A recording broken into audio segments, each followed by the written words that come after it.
IVM.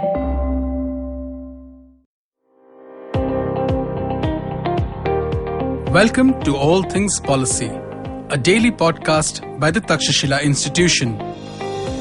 We are a bunch of policy nerds based in Bengaluru, and we like bringing fresh perspectives to Indian affairs and Indian perspectives to global affairs. So grab a cup of coffee, sit back, and join us for today's chat. Hello and welcome to another episode of All Things Policy. I am Pranay, your host for today, and today I have with me Sarthak. And Sarthak teaches economic policy at Takshashila and also researches on that. And today we are going to discuss about a topic that often comes up in economic policy, especially now, given that there is a lot of talk about a few supply chains moving away from China. So there is this concept that comes up often, which is about tech clusters and the idea that can India build alternative tech clusters which can rival China or US or any other place. So that got us thinking that there is so much usage of this word tech cluster. But what does this actually mean? What constitutes a tech cluster? What are the dynamics? And are there any tech clusters in India? So to do that, there was an interesting paper in NBER, a working paper which we link to in the show notes. And that talked about what a tech cluster is and what constitutes it. And it was from an American angle. But we thought it would be good to talk about this and tell our listeners about this tech clusters and discuss the Indian context of it. So to do that, I have Sarthak with me. So Sarthak, you read that paper. Why don't you tell us what constitutes a tech cluster? How should we define it? Yeah, Pranay, I read the paper. Yeah, it looks at tech clusters from American perspective, but it also does a comparative study. So they have also included tech clusters from Japan, China, and other places. Not India? Yeah, we'll come to that. Why not? Okay, go ahead. We have mentioned about one place. I've talked about Bangalore, but don't consider it as a tech cluster. Mm-hmm. So we'll discuss that. First thing, these two words here, right? Tech and cluster. Now, what do we mean by cluster? Cluster means in a particular place, there is clustering of certain economic activity. Now, at different points of time, we have seen clusters forming. In a particular geography, in a particular region, you will find the predominance of one particular economic activity. A large section of the population in that area might be involved in that, and large number of people will be involved in that. Although the different firms in a particular region, they will have some form of linkage. Maybe they're exchanging knowledge between them, or maybe the employees of one firm they can move to another firm. There is this mobility among the firms, employee mobility among the firms, or they might be sharing some sort of resource, some input they are commonly sharing. Many times what happens is there is a university nearby, and it is from this university you will find people joining different firms in that area, and as a result of which also there is some sort of linkage between the firms. So region, local activity plus linkage between the firms, all these things define what a cluster is. But there's another term here, the tech part. Now, technology is what? Technology is nothing but tools. So we have always been using tools. So if you look at the traditional definition of technology, that means we have had so many technical clusters. But the authors of this paper have added some nuance to it. And what they're saying is, when we use the term tech in tech cluster, it refers to new products. It refers to new production processes. So things that others are not doing, things which are not happening in other parts of the economy, things which is not happening in other part of the world. If a particular region is doing that, and substantially large proportion of population in that region is doing that, and whatever firms have come up in that region, they're all linked with one another, they're sharing resources, knowledge, then it should be referred to as a tech cluster. They have given different examples of tech clusters. I mean, they have looked at history. They're saying that at some point of time, Massachusetts was a tech cluster when it pioneered usage of hydroelectricity to produce textiles. Then Detroit became one of the tech cluster in mid-1900s, known for automobile manufacturing. Then Silicon Valley. In future also, we will be having different tech clusters depending on how things pan out. So this is how they have looked at tech clusters. And of late, there has been emergence of tech clusters in Japan, China. London is also considered to be one of those clusters. Right. So I had read another paper a few months ago And this was again on NBR by Enrico Moretti. And they were looking at high-tech industry in the US. And the interesting finding there was that even in the US, or the high-tech industry is agglomerated in a small number of expensive markets. So they found things like more than half of all inventors in the US in 3 high-tech fields, that is computer science and information technology, semiconductors, and biology and chemistry. All of these, nearly like 70%, 79% in semiconductors, 59% in biology and chemistry, all of them are concentrated in clusters of just 10 cities across the vast country. So that's interesting that all these tech industries naturally get agglomerated in a few places. So why don't we discuss the dynamics of this? What are the dynamics of tech clusters? Why is there agglomeration in so many of these industries? Yeah, so that's what this paper also talks about. I mean, they also say that in US, if you look at the numbers, San Francisco, New York, Boston, San Francisco gets some 48% of the total investment that comes to 15 cities. If you look at patents, San Francisco gets some 18% of the total patents. And the next city, which gets next city when it comes to the number of patents is New York. It gets just 6% of the total patents. So this between the first and the second position is also huge, 6% and 18%. So they explore some of the dynamics of these tech clusters. First thing they say is, in these tech clusters, there is massive knowledge spillovers. There are different people are coming up with patents, but at the same time, we'll find a lot of patent citations. That means someone would have innovated, but other people in that vicinity would have also used their patents to develop something further. They also look at the licensing agreements, and they will find that there are a lot of licenses. The licenses will include multiple players in that region. They look at co-authorship of academic papers. There is linkage. They find a relationship between population density and patent density. As population density increases, patent density also increases. Apart from this, density also plays a very important role in the sense that if the density is very high, then a new kind of technology emerges because there is multiplicity of viewpoints, multiplicity of ideas, a new kind of technology emerges. And in some other tech clusters, density might not be as high. There might be some firm which has been innovative, and because of that firm, that area is known for its technology. But what might have happened here is there is only innovation from within the firm. You do not have cross-pollination of ideas. So when there is high density, there is greater chance of cross-pollination of ideas. So this is first dimension, the knowledge spillover part.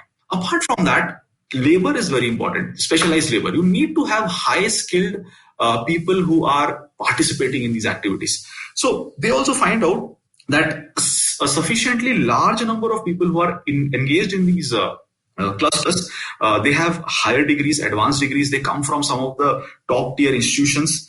In US, they come from the Ivy League and these kind of institutions. And also, this is a win-win situation for both. Now, these people, they have got some specialized qualifications, some specialized degrees. Now, getting a job is easier if you have the right employer right from. But you will not have a lot of firms who are employing people with that specialized skills. But when it comes to a tech cluster, you will find many firms in the same place who can possibly absorb these employees. So it is also a way of hedging the risk. So that is what is happening. Apart from that, these sectors, they're extremely dynamic. Things change very fast. It might so happen that a firm becomes bankrupt, or the technology might not work, or it might not be able to find the right customer. So those kind of risks are there. So if you have high-skilled people coming to this area and they're employed with a particular employer and that particular organization just goes bankrupt, in that case, you have the support of other organizations. So you can easily move out. Yeah. So basically, you need a critical mass of employees, high-skilled labor, and you also need a critical mass of companies, right? So that companies fail, people are able to move across without a big upheaval in their lives, right? So just change their job, but still remain in the same city, in the same flat that they are staying in. All these are also important factors. And similarly, the companies also need a pool of employees that they can pick and choose from. So if they need some people who they think that they don't fit in, they should be able to easily get some other expertise in. So that is sort of a chicken and egg thing. But I guess you need a critical mass of both of these for a tech cluster to happen. Yes, exactly. And also, one thing you observe here is there is high velocity of labor markets. That means people keep on shifting jobs, switching jobs. The ease of transitioning from one employer to another is very high. It helps in reallocation. Generally what happens is one organization will come up with, it will have some unique idea, it will do well, but other firms might also have been in the same sector or would be trying to enter into the sector. Initially, they might compete, but over a period of time, it will result in a situation that only one dominant player survives. And it leads to, again, labor reallocation. The others who are working in the startups, they will again move here. Yeah, it can be good for employees, but employers might have issues here. Sometimes it can be problematic. Yeah. So overall, these agglomeration effects occur due to, say, sharing of common inputs as well. For example, if there's high-speed broadband in a particular place, it is good. If you are going to go and set up a tech cluster in a village where you don't have high-speed broadband, it's unlikely that a cluster will develop around there. One company might go, but it's not as if a lot of companies and a lot of people will move. Then agglomeration effects also occur due to tacit knowledge that is transferred from one firm to another, which you spoke about, and the development of institutions and universities that can create and sustain these technology clusters that also you spoke about, right? So these are some of the dynamics in a tech cluster. Now let's come to India. Why did you say that there are no tech clusters in India? Why did this paper rather say, why doesn't Bangalore fit into that? So what they're saying is, if you look at Bangalore, okay, again, just look at all the different components here. Bangalore, it's a region. Second thing, there is some local activity. A lot of people in Bangalore are involved in information technology, biotechnology, and again, IT-enabled services. And the linkage between firms as well. That also happens. But the second part, forget the cluster part. For the second part, tech part. Tech part means you have to be, you should be doing some cutting edge research. You should be what they refer to as frontier technology. You should be focusing on that frontier technology. That is what is something which is missing in Bangalore. Most of the work that people in Bangalore do is the back end work or outsourced work. They feel that this should not be considered as technology. Yeah, definitely Bangalore is much more advanced in terms of technology as compared to other parts of India. But if you compare it at the global level, it may not be the case. They looked at venture capital investment data. They looked at patents data. So Bangalore doesn't feature in the top 10 for any of these things. They have used the data from different sample sets from different studies. So when it comes to venture capital investment, there is no Indian region in that. 3 are from US, one is London, another 4 from US. When it comes to patents, Bangalore doesn't feature none of the Indian city features. Here, interesting part is there are 3 cities from Japan, 3 cities from China, France, Korea. They also are there in these top 10 lists, but Bangalore is not there. Right. So you're saying the 2 measures that they took, one is capital. So not enough capital yet in Bangalore, I guess, compared to the other peers. And the second one is just about the number of patents, right? So in that also, I would add that, in some areas within the high-tech cluster, probably Bangalore does relatively better on patents as well. So for example, I'm sure on semiconductors, there are a few companies which also do a lot of work on patents in Bangalore, out of Bangalore itself. So, but overall, when you take at a meta scale, probably the numbers are quite low, is what this study at least says. Yes, exactly. All right. So, that's why Bangalore doesn't feature. Interesting. So, now let's go to the next part. So, what can governments do in order to either encourage tech clusters or establish tech clusters in their own cities and regions? So, this paper, first of all, looks at reasons how these tech clusters might have come into being. And more or less, it is always because of random events. For example, there might be a firm over in a particular place and over a period of time develops into a cluster. Sometimes personal factors can also be the reason why tech clusters emerge. For example, Bill Gates had some personal reasons. That is the reason he moved to Seattle, and gradually he moved the Microsoft headquarters to Seattle, and as a result of which a tech cluster is emerging. Sometimes can be breakthrough discoveries which lead to emergence of tech clusters. What they're saying is if the government starts a tech cluster from scratch, it might backfire, it might not happen. The reason they're saying is public policy makers might not be able to understand the complex innovation networks. And they are also citing examples from Silicon Valley. And what they're saying is, in case a tech cluster emerges or in case nascent industries emerges, here governments have a role to play. And what they're saying is you have to facilitate it. You should not be trying to start it from scratch, but once it has emerged, facilitate the process. So first thing what they're saying is try to reduce the transaction costs. I mean, we know how it is difficult to initiate businesses in India. Look at ease of doing business reports. Yes, over a period of time, India has improved its rank. But again, there are a lot of flaws. There are issues with the methodology. But yeah, it is generally difficult to start businesses in India. So reduce all the different kind of transaction costs.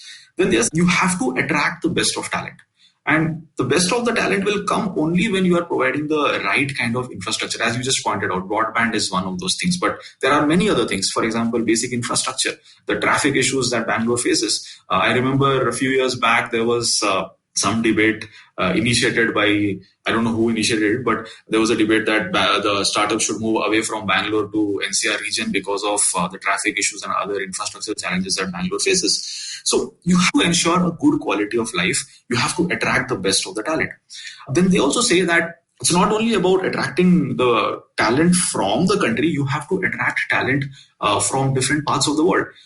Look at their universities. San Jose, 2/3 of their students are immigrants. Look at the Silicon Valley firms. 60% of the entrepreneurs are immigrants. Or look at some of these top firms like Google, Microsoft. Their CEOs are foreign born. So you have to find out ways by which these processes, the immigration process, becomes comparatively easier. These firms need to have markets in different parts of the world. It should be easy for them to access inputs as well as it should be easy for them to sell their products. So again, how do you ensure that they become part of the larger global value chains? Apart from that, universities are central when it comes to fostering innovations.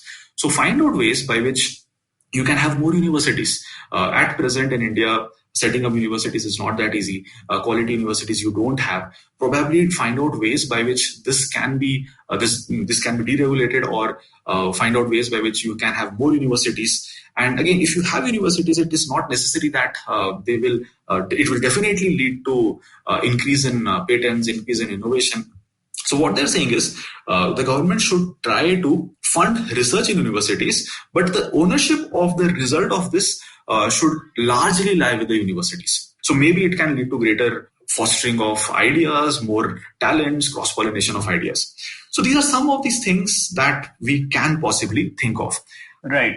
No, that's a good point, Sarthak, because often when we talk about high-tech clusters, the immediate things that governments will talk about is, Bangalore is too big, there it is overpopulated. So we need to start another tech cluster in Mysuru or, or if in Maharashtra, they'll say we have to start something in Nagpur or things like that, right? But the idea is that what you said, right? It's not that governments can easily establish tech clusters by giving some incentives for companies to move there. Because even if companies move, you need to have a critical mass of people, a critical mass of high-skilled labor, talent, which also needs to move. So all that is difficult to do. And in fact, that's why Anupam and I had written an article last year where we said that Bangalore actually needs more high-tech companies, not fewer.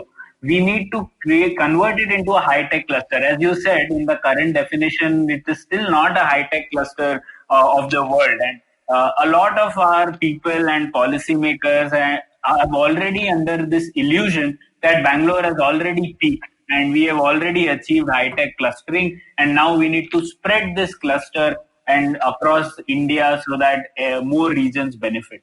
But we have to understand that we discussed about agglomeration and clustering. There are benefits to agglomeration and clustering. And it's not as if just because governments give incentives, we might have companies moving to other places. In fact, we might have the counterproductive effect and our technology capability might reduce because of people being spread over a large number of areas, right? So that is something interesting. So what realistically governments can do is one, for example, you mentioned about we need to be able to attract not just the best talent in the country, but also good global talent.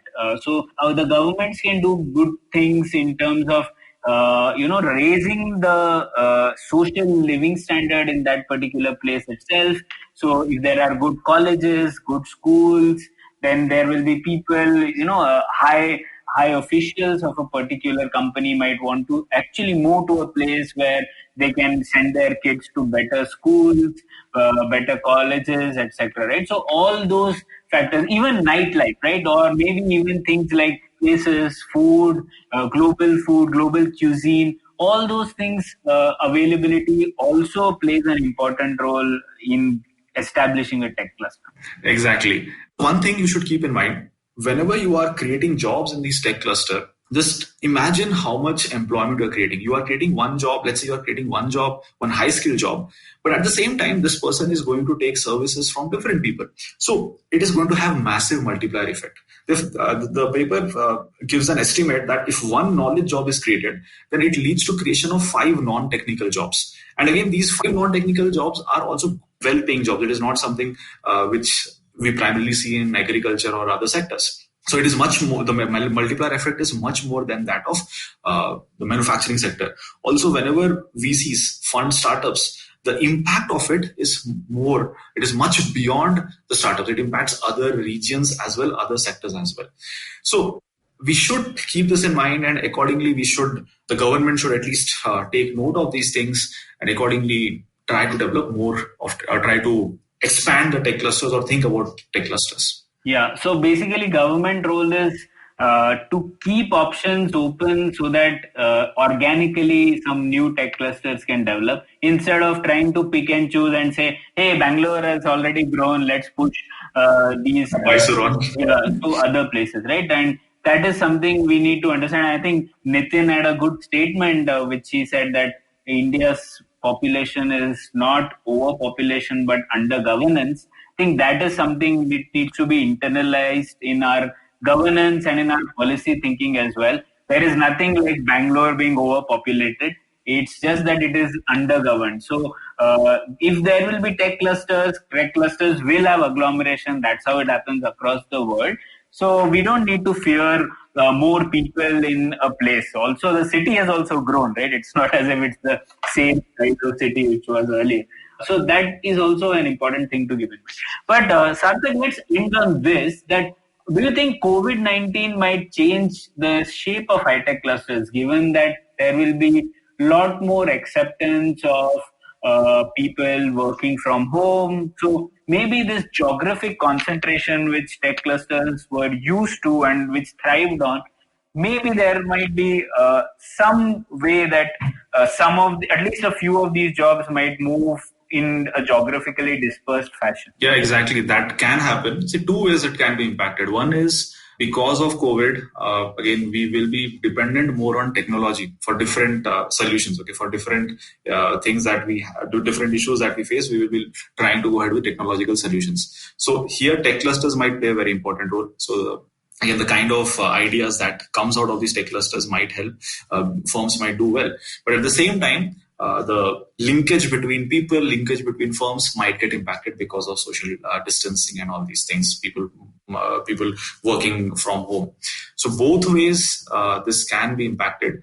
And also one thing we have to keep in mind is tech clusters are primarily based not on some natural advantage. I mean, for example, a port city is on the basis of a natural advantage, or a city along the banks of a river is on the basis of natural advantage. This is not the case with tech clusters. So definitely they are more malleable because of these kind of exigencies. All right, Sarthak. So thanks a lot for this. And we'll link the paper in the show notes so that people can have a look at what is a tech cluster and why India is yet to have a big enough tech cluster to feature in this study. Thank you. Thank you, Pranay. If you liked our show, don't forget to check out other interesting podcasts on the IVM network. You can tune into them on the IVM Podcast app, ivmpodcast.com, or wherever you listen to your podcasts. You can also follow IVM on social media. The handle is @IVM Podcasts on Twitter, Facebook, and Instagram. And hey, If you'd like to dive into Takshashila's research on technology, strategy, and economic affairs, check us out at our Twitter handle at TakshashilaINST or our website takshashila.org.in. I hope you enjoyed that show. I'd like to thank our sponsors this week, Paytm Money. Some really fun guests on the network this week. Cyrus welcomed Dia Mirza to come and have a conversation about all kinds of different things. Danny Morrison was on Edges and Sledges, the cricket podcast. If you haven't heard that, that's always a fun listen. And Rahul Subramanian was on Football Should Fall to grow their ever more exciting list of guests. And it's not just that. Mantra Mugdha, old friend of ours, was on Advertising is Dead. Manu Pillai was on the Filter Coffee podcast. It's been one great guest after the other. And with that, we hope to catch you again next week. Are you constantly seeking happiness? Wondering how to make the most of every day? How not to let your inhibitions stop you from achieving your goals? It's now time to get your A-game on. It's time to unlock your true potential. Tune in to the Empowering series with me, Zarina Poonawalla, to feel empowered in all genres of life. From behavioral skills to management skills. From health to relationships. From mental well-being to emotional well-being. And of course, your finances. I've got you covered. With these tips and tricks from me, Zarina, and true life stories from my amazing guests, you're bound to bring your purest to the table. Tune in to the Empowering series with Zarina Poonawalla every Thursday on the IVM Podcast app, website, or wherever you listen to podcasts.